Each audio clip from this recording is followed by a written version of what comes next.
Muy bien. Eh, Antes de comenzar con este tema, me gustaría que inclinásemos nuestro rostro, oremos a nuestro Dios para pedir su dirección. Sí, oremos, hermanos. Padre nuestro que estás en el cielo, santificado sea tu santo nombre, Señor. Gracias te damos en esta tarde, en esta hora, porque nos has permitido, Señor, estar reunidos a través de estos medios, Señor, que nos han facilitado en medio de esta incertidumbre, Señor, en que vivimos. Gracias por cuidarnos, Señor, por mantenernos a salvo, por mantenernos constantes, Señor, en tu palabra. Quédate con nosotros, Señor, dirígenos, que la reflexión de esta tarde, Señor, seas tú quien hable, Señor, que este mensaje que se transmitirá, Señor, a mis hermanos, a mis amigos, seas tú quien hable a sus corazones, Señor, y seas tú quien los toque. Derrama tu Espíritu Santo, pues, en cada uno de nosotros, en donde sea que nos encontremos, Señor, y guárdanos, Señor, quédate a nuestro lado. En el nombre de Jesús. Amén. Muy bien, hermanos. Bueno, pues vamos a comenzar con la reflexión de esta tarde que sin querer, la verdad es que se va a relacionar mucho con la lección de esta semana. Fue algo que José no lo tenía previsto, ¿verdad? Pero cuando estudié también la lección, me di cuenta, dije, el tema se relaciona muchísimo, entonces por ahí van a notar muchas cosas eh, familiares, van a decir, esto sí lo vi en la lección y que nos sirva, ¿verdad? Para complemento, para mayor aprendizaje, esta reflexión nos pueda ayudar a crecer espiritualmente. Bueno, el título es A Jesús entrega todo. Entonces, esta tarde vamos a hablar de un tema y muy importante en la vida cristiana, que es la entrega. La entrega, muchas veces, bueno, yo me incluyo porque hasta que entendí muchas cosas, tenía una percepción de la entrega muy diferente a la que tengo ahora. Y espero que ustedes también puedan lograr entender realmente lo que es la entrega y como cristianos, cómo debiésemos llevar a cabo este asunto. Muchas veces, yo sé que todos de nosotros en algún momento de nuestras vidas nos hemos planteado propósitos, metas. Quizás cuando empieza un año, ¿verdad? Normalmente al empezar un año nos proponemos algún propósito, alguna meta, al empezar una semana, un mes, o quizás al empezar un año escolar, normalmente nos proponemos metas, al cambiarnos a una ciudad nueva, un trabajo nuevo, etcétera. Y muchas veces, porque yo me he sentido muchas veces frustrado, porque de esas metas, esos planes o propósitos que uno se propone, pues no llegan a funcionar como uno espera. Entonces, creo que a todos nos ha pasado algo similar, ¿verdad? Bueno, eh, tiene que ver esta tarde con lo que es la entrega. Eh, un principio fundamental de la entrega en la vida cristiana es que si en la entrega no se incluye todo, no tiene validez. Esto sé que ya lo hemos escuchado muchas veces, ¿verdad? Si tú no te entregas por completo, no vale de nada. O estás o no estás. Entonces, la entrega es mucho más profunda que el abandono de este hábito o aquel mal hábito. Incluso pudiésemos decir que entregarlo todo podría hasta ser engañoso. Y ahorita lo vamos a ir comprendiendo. Miren, para poner un ejemplo de lo que es una entrega, en 1945, cuando concluyó la Segunda Guerra Mundial y los aliados vencieron a las naciones de Alemania, principalmente pues a los nazis, ¿verdad? Eh, la nación alemana tuvo que firmar una rendición donde establecía que tenía que abandonar todo su armamento, todas sus campañas políticas, todo. Es decir, que al momento de rendirse, de entregarse, el imperio alemán tuvo que entregar todo. No fue como que, sí, te entrego la mitad de algo así, no. Tuvo que entregar todo por completo. Entonces, la, la entrega no se puede hacer de poco a poquito, de primero esto, de primero lo otro. No existe algo semejante a una entrega parcial, por así decirlo. ¿Ok? Una persona no se puede someter parcialmente, es decir, por ejemplo, una mujer no se puede medio embarazar, o sea, o está embarazada o no está, ¿verdad? Por poner un ejemplo así. Romanos 10, 3 al 4 dice, porque ignorando la justicia de Dios e intentando establecer la suya propia, no se sometieron a la justicia de Dios, porque el propósito de la ley es el Mesías para justicia a todo el que cree en él. Miren, la entrega no tiene que ver con cosas. En la vida cristiana la entrega no tiene que ver con abandonar un mal hábito, con dejar de pecar o etcétera, ¿verdad? La entrega no tiene que ver con cosas. La única forma de entregar todo consiste en renunciar a nosotros mismos.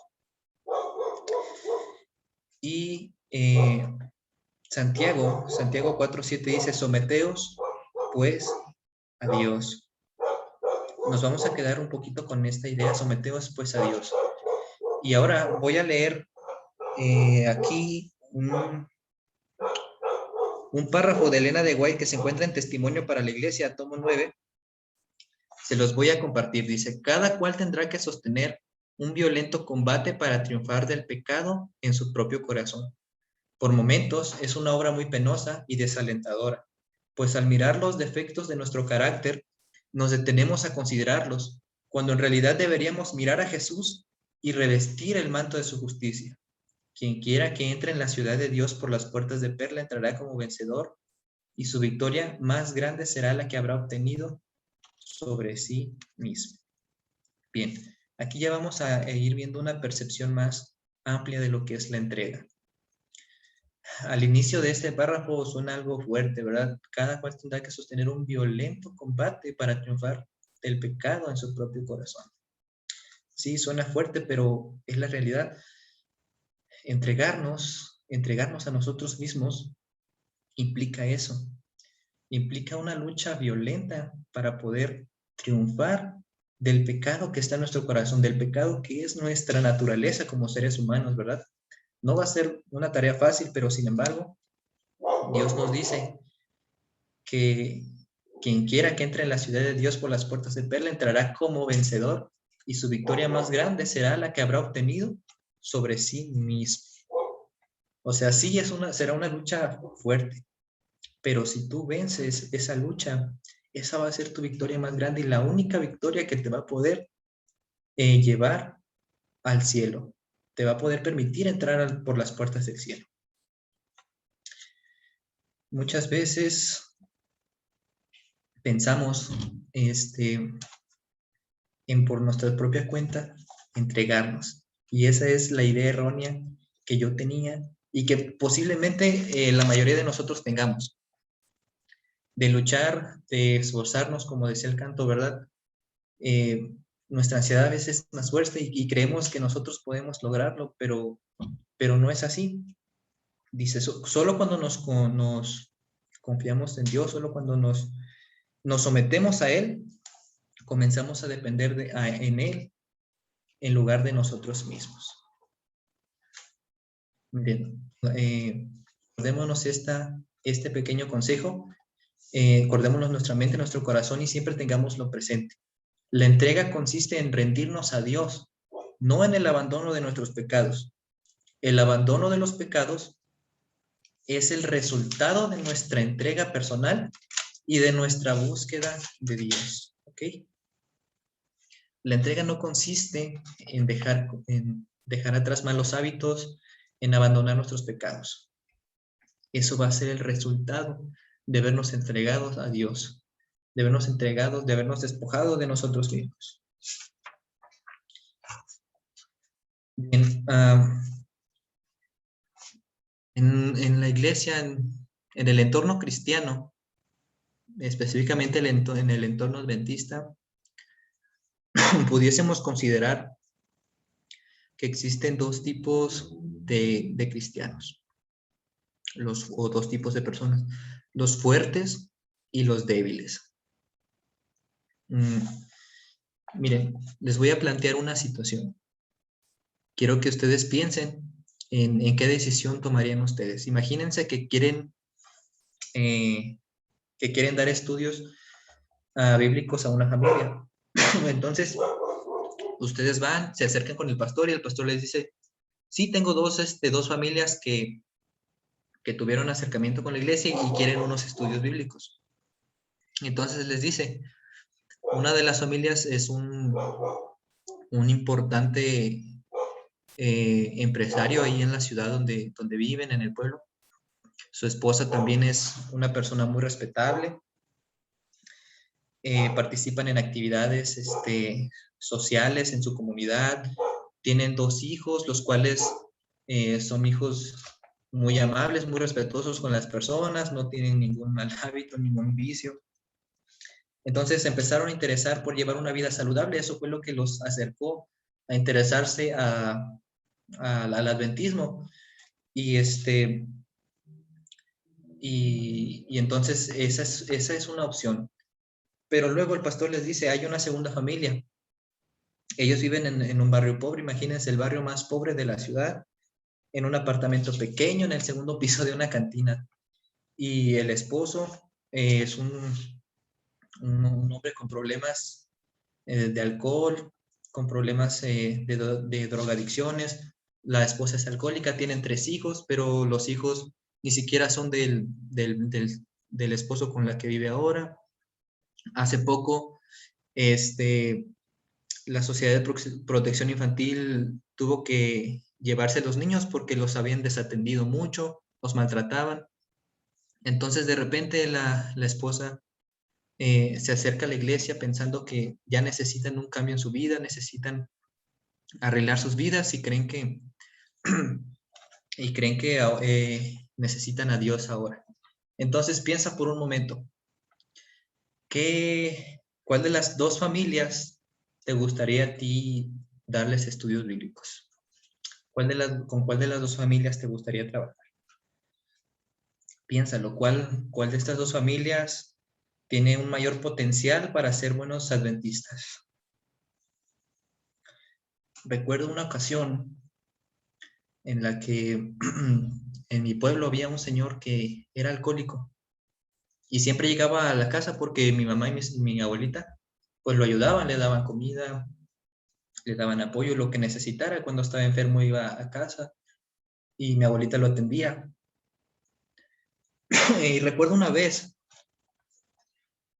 que en un momento de desesperación de este hombre que llegó por ayuda a casa, él dijo, con sus ojos todos llorosos, realmente se necesita ser fuerte para ser un adventista. No sé, ¿qué piensan ustedes respecto a esto? Se necesita ser fuerte para ser adventista. Quizás desde la perspectiva de este hombre, digámoslo así, en su debilidad, sentía que él no podía, ¿verdad? No podía dejar todos sus vicios, todos los problemas que tenía cargando. Pero, ¿será que una persona débil puede llegar a ser un buen adventista? ¿Será que una persona en esas condiciones tenga un encuentro con Jesús y pueda llegar a ser un buen adventista? ¿Podría suceder? También podría suceder que personas fuertes que han vivido una vida recta, una vida que jamás uno pensaría que tal persona puede cometer algo mal, una mala acción, puede hacer que esas personas ni siquiera se den cuenta de su necesidad de Cristo. No sé si me estoy explicando con todo esto. Miren, al diablo no le importa si tú te pierdes dentro o fuera de la iglesia. Y uno de sus trucos que utiliza para que nosotros evitemos experimentar una entrega genuina consiste en hacer que nosotros nos preocupemos por nuestros pecados y nos esforcemos por vivir vidas piadosas, ¿no? Que nos esforcemos por vivir vidas de rectitud estricta, cumpliendo los mandamientos, evitando toda clase de pecado. esa es una de las estrategias del enemigo, que nosotros nos enfoquemos en nuestra conducta diaria. Sin embargo, el esforzarnos por abandonar nuestros pecados, por llevar una vida de esa manera, pues resulta ser un callejón sin salida realmente. Dice Elena de White en la revista, en Review and Herald del 14 de enero de 1890, dice: no debemos concentrar nuestra atención sobre nosotros mismos. Mientras más nos ocupemos de nuestras propias imperfecciones, menos fuerzas tendremos para vencerlas. Y este principio quedó demostrado cuando Jesús vino a esta tierra con la nación judía. En aquel tiempo realmente sí se necesitaba ser una persona fuerte para ser un fariseo, porque los fariseos, ustedes recuerdan cómo vivían, ¿no?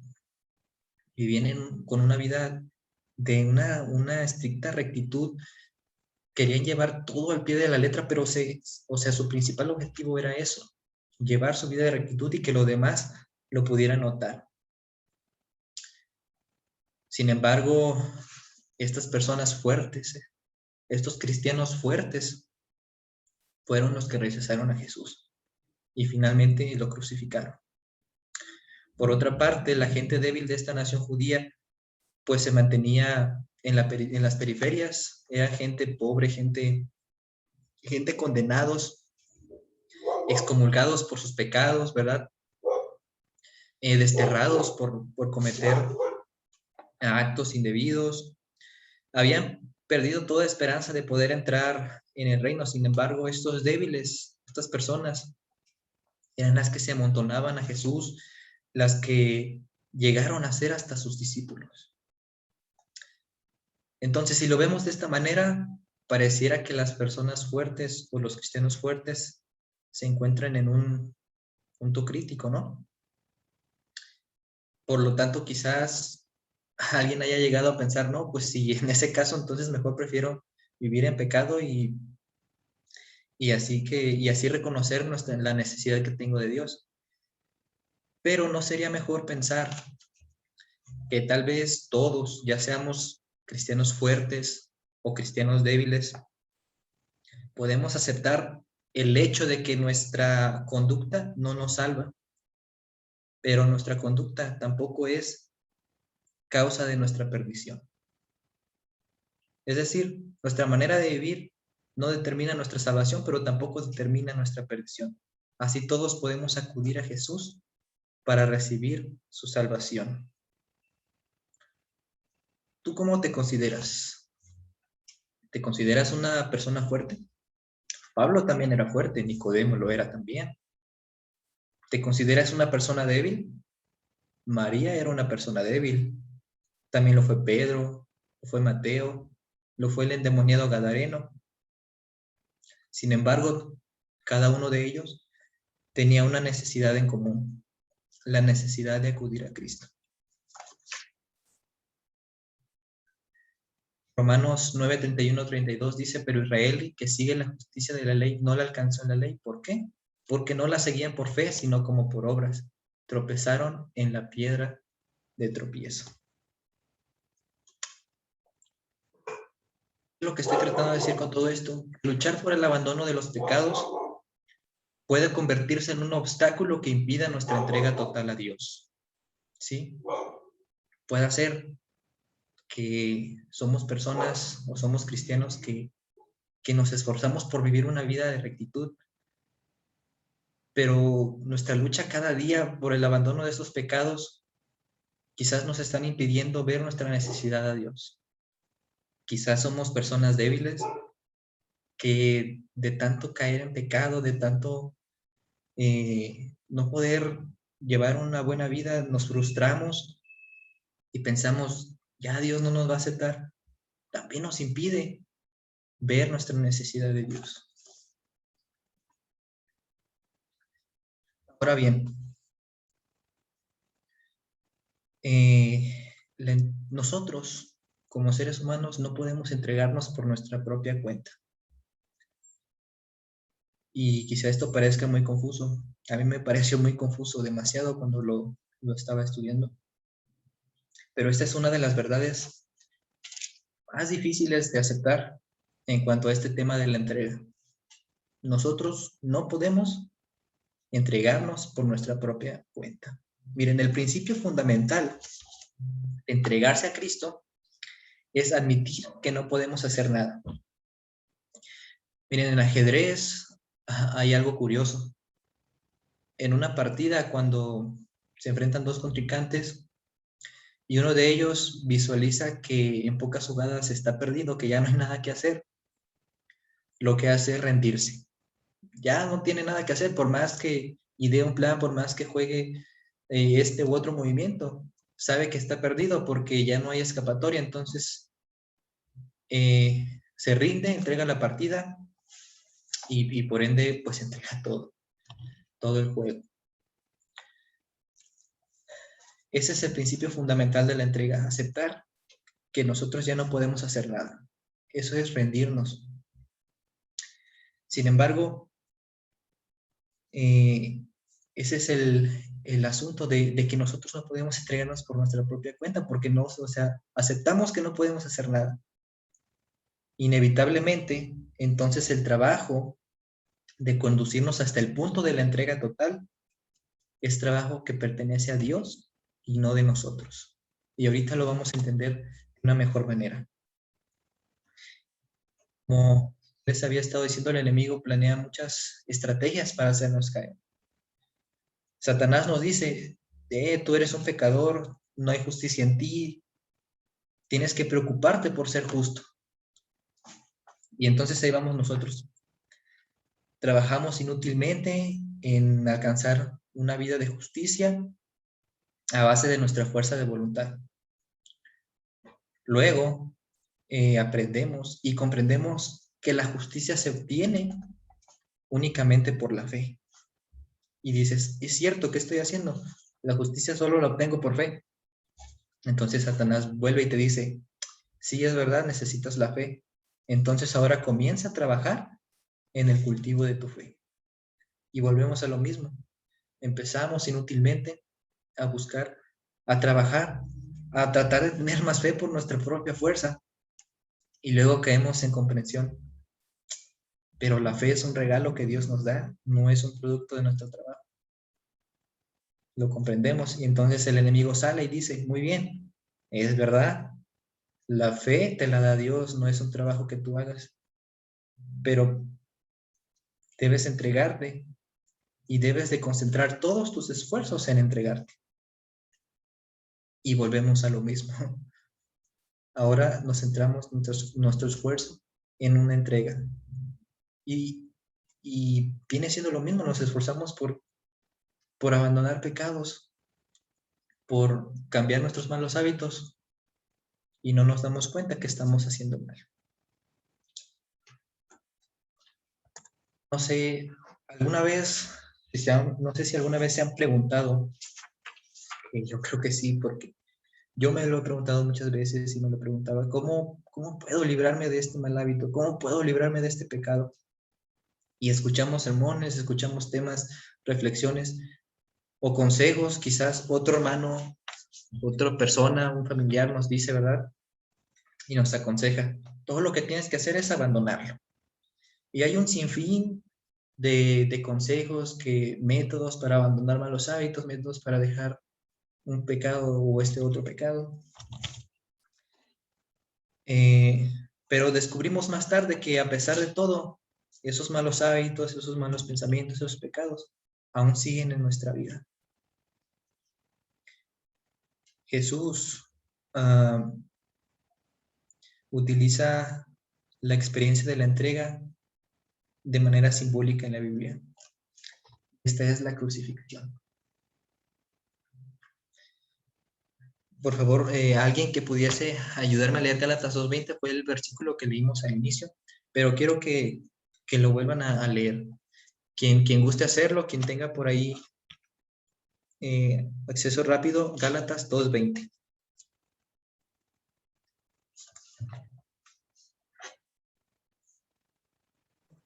2:20. Gálatas 2:20 dice, con Cristo estoy juntamente crucificado, y ya no vivo yo, mas vive Cristo en mí, y lo que ahora vivo en la carne, lo vivo en la fe del Hijo de Dios, el cual me amó y se entregó a sí mismo por mí.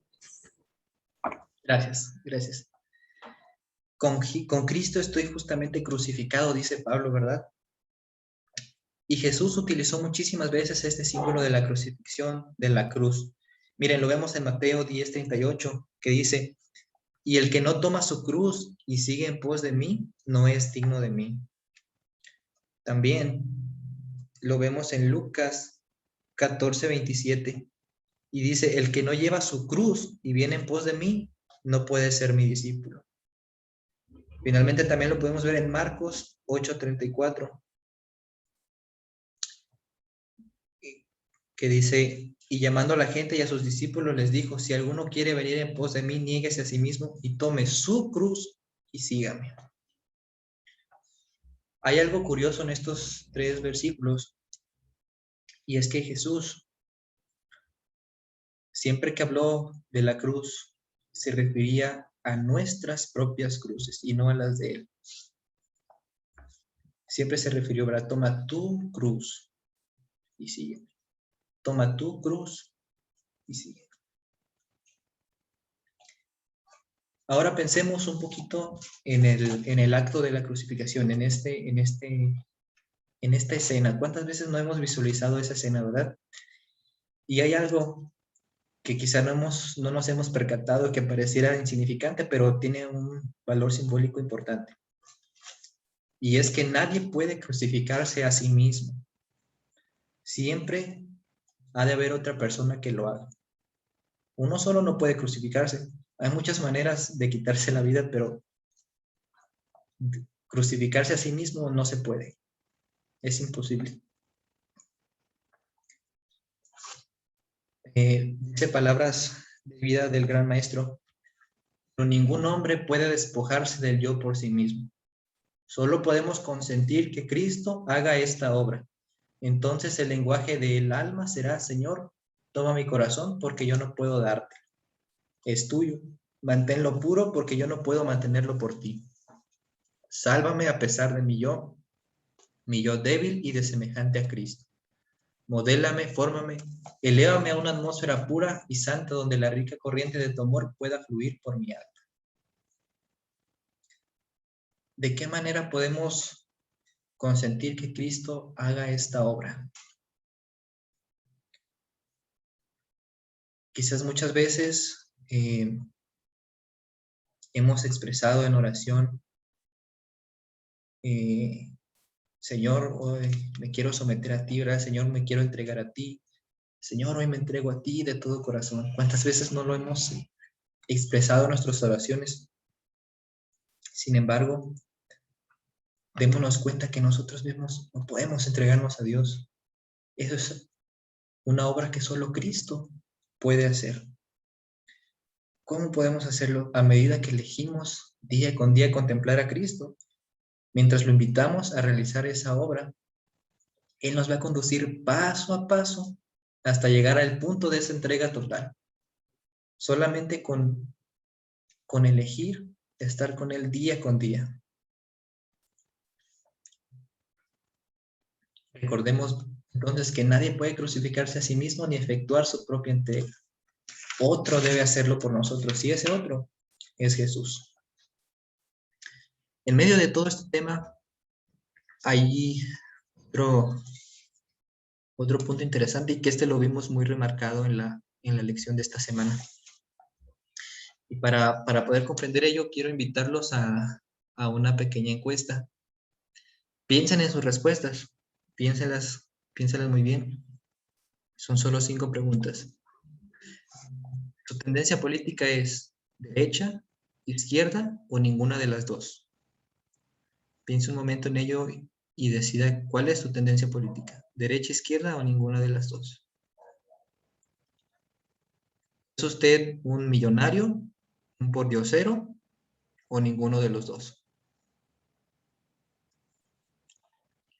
¿Es usted un genio, un tonto o ninguna de las dos?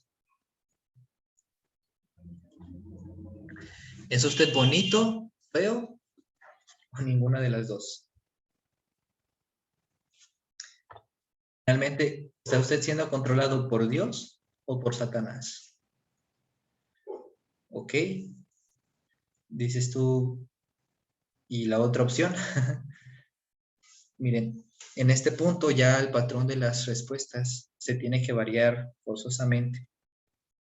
En este mundo podemos ocupar toda clase de posiciones intermedias. Podemos ocupar una posición neutra en cuanto a la política. Podemos permanecer a una clase media, una clase social media. Podemos ser medianamente inteligentes. Podemos ser medianamente guapos o atractivos. Pero cuando se trata de quién está al control de tu vida, solo hay dos opciones. Y esto lo vemos muy remarcado en la lección, ¿verdad? O estamos con Dios o estamos con Satanás. Romanos 6:16 dice, ¿acaso no sabéis que no os presentáis como siervos para obedecerles? Siervos sois de aquel a quien obedecéis, ya que del pecado para muerte o de la obediencia, ya sea del pecado para muerte o de la obediencia para justicia. Lucas 11:23 dice, el que no es conmigo es contra mí. Miren, aunque no elijamos deliberadamente a Jesús, ya estamos siendo controlados por Satanás. Aquí no hay términos medios. Aquí no hay una posición neutra. Y lo dije desde el principio, la entrega es algo que se considera que si no se hace total, no tiene validez. Si no estamos completamente en Cristo, no lo estamos. El deseo de todas las gentes, dice, a menudo que nos entregue, pero a menos que nos entreguemos al dominio de Cristo, seremos dominados por el maligno. Debemos estar inevitablemente bajo el dominio de uno o del otro de los dos grandes poderes que están contendiendo por la supremacía del mundo. No es necesario que elijamos deliberadamente el servicio del reino de las tinieblas para pasar bajo su dominio. Basta que descuidemos de aliarnos con el reino de la luz.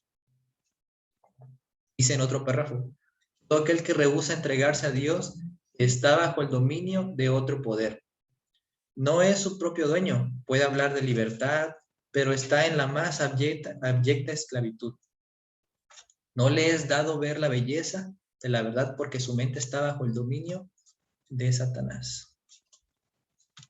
Es decir, o estamos con uno o estamos con otro. No aplica ningún término medio en este aspecto.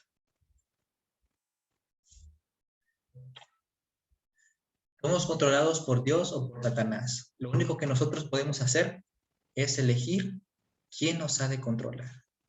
¿Qué elección vas a tomar tú? ¿Qué elección vamos a tomar? Romanos 6:13 nos revela que somos instrumentos de justicia para Dios. Un instrumento como tal, una herramienta, ya sea un instrumento musical, un instrumento de trabajo, sí, siempre es controlado por alguien. Y dependiendo quién lo controle, puede llegar a ser útil de buena manera o puede llegar a ser peligroso. Pongamos un ejemplo.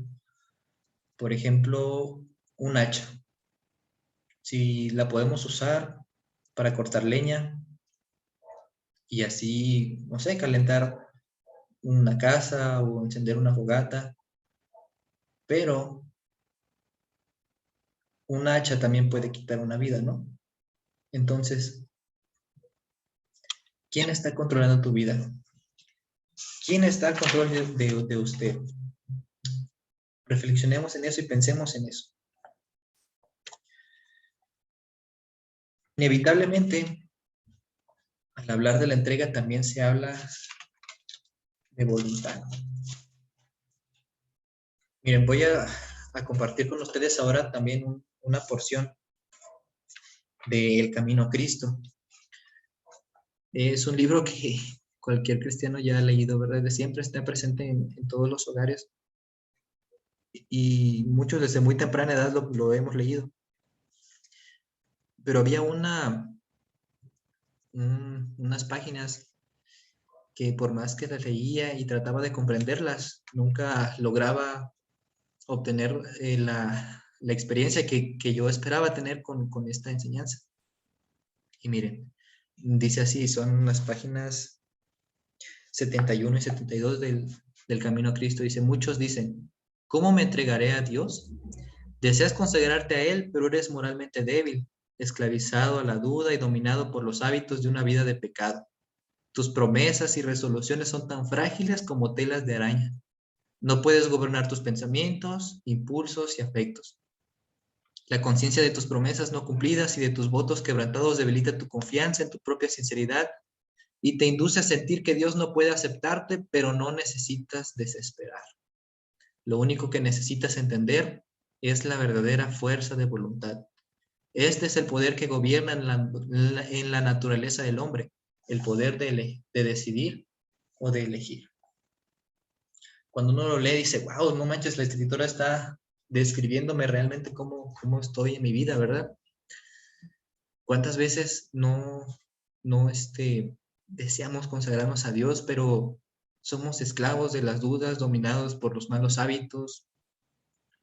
A veces hacemos promesas a Dios y resultan que nunca podemos cumplirlas. Son tan frágiles, dice aquí, como telas de araña, como las telarañas que hasta el viento se las puede llevar. No podemos gobernar nuestros pensamientos, inevitablemente siempre tenemos impulsos pecaminosos. Pero dice aquí la escritora, no necesitas desesperar. Lo que necesitas es entender la verdadera fuerza de voluntad. Y cuando leía esto, uno dice, cierto, me hace falta fuerza de voluntad. Yo no puedo dejar de comer cosas indebidas, ¿verdad? No puedo obligarme a hacer ejercicio, no puedo controlar mis temperamentos, no puedo controlar mis pensamientos. Necesito más fuerza de voluntad. Pero nuevamente caemos en la misma trampa del enemigo. Entonces, ¿cómo resolver este asunto? Y la respuesta está aquí mismo. Dice, este es el poder que gobierna en la naturaleza del hombre.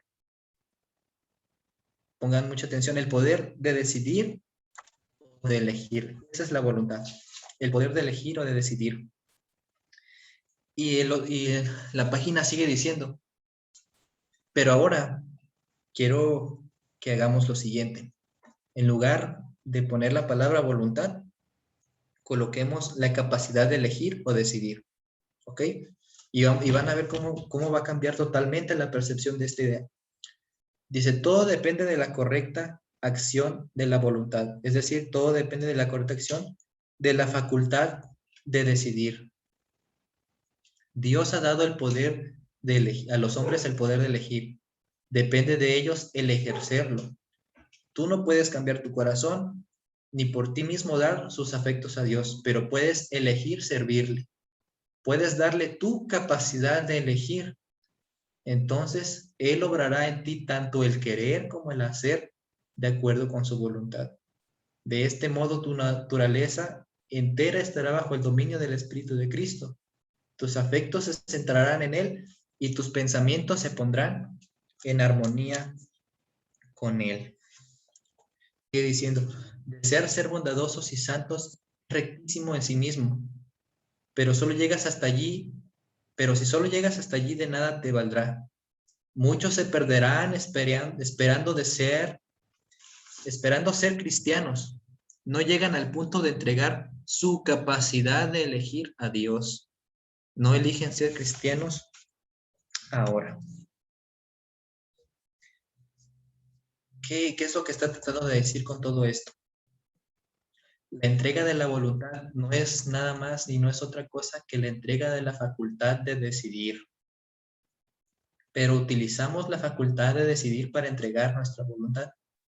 Entregamos nuestra facultad de decidir en lo que respecta a la conducta, pero la mantenemos en lo que respecta a nuestra relación. Miren, pareciera ser muy confuso todo esto, pero realmente es muy sencillo.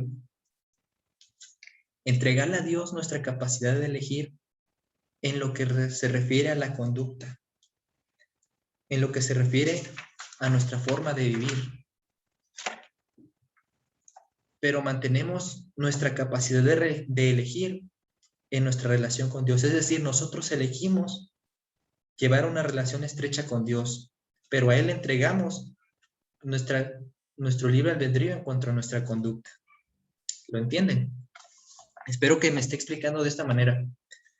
Mientras continuemos eligiendo estar en una relación personal diaria con Dios, Él va a obrar en nosotros tanto el querer como el hacer por su buena voluntad. No hay más. Con solo nosotros elegir el estar cerca de Cristo día con día, cada segundo de nuestra vida, cada paso que demos, Dios va a obrar tanto el querer como el hacer en nuestras vidas. Nuestra conducta, nuestra forma de vivir, todo, Dios va a obrar en ello. Ahora bien, el esfuerzo también es fundamental en todo esto y sobre todo en nuestra facultad de decidir.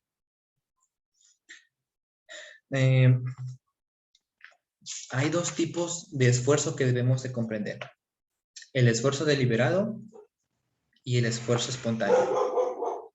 En la vida cristiana se demanda mucho esfuerzo. Entonces, miren, Juan 15:5 dice lo siguiente.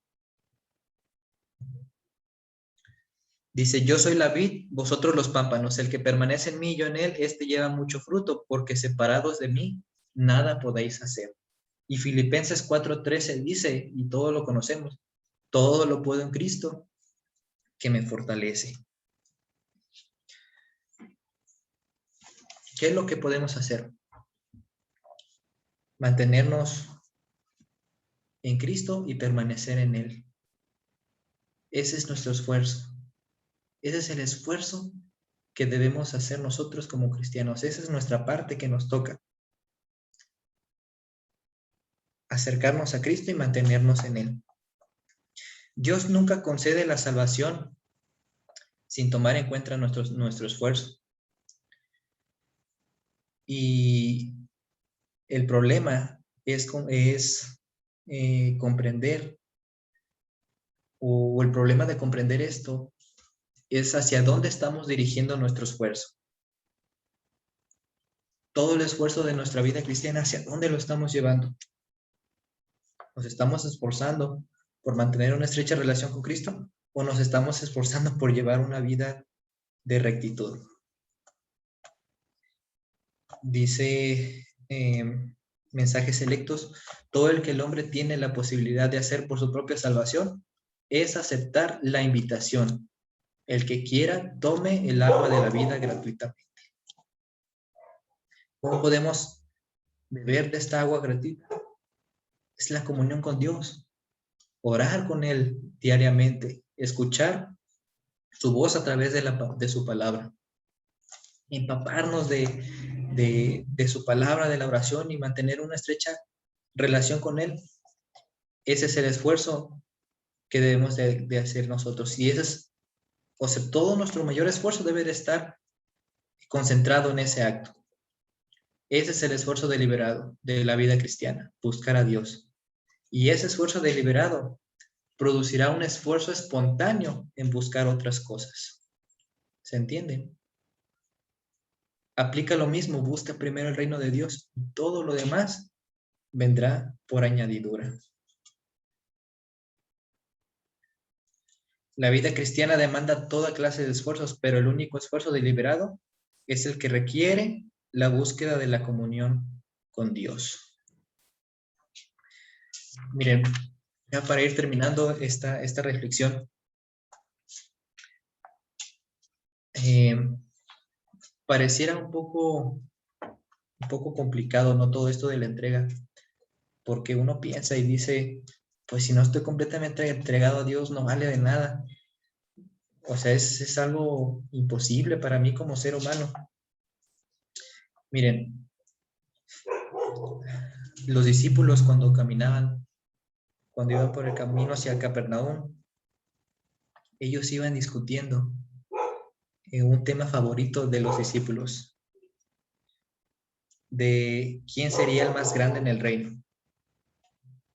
En cierta ocasión ellos, los discípulos, ya hasta se habían atrevido a incluir a Jesús en estos debates, ¿verdad? Preguntándole para que les contestara de una vez por todas quién de ellos sería el más grande en el reino de los cielos. Jesús, en lugar de darles una clara descripción, Él les habló a través de una parábola, ¿verdad? Y les habló acerca de los niños. Sin embargo, los discípulos seguían pensando en ese tema.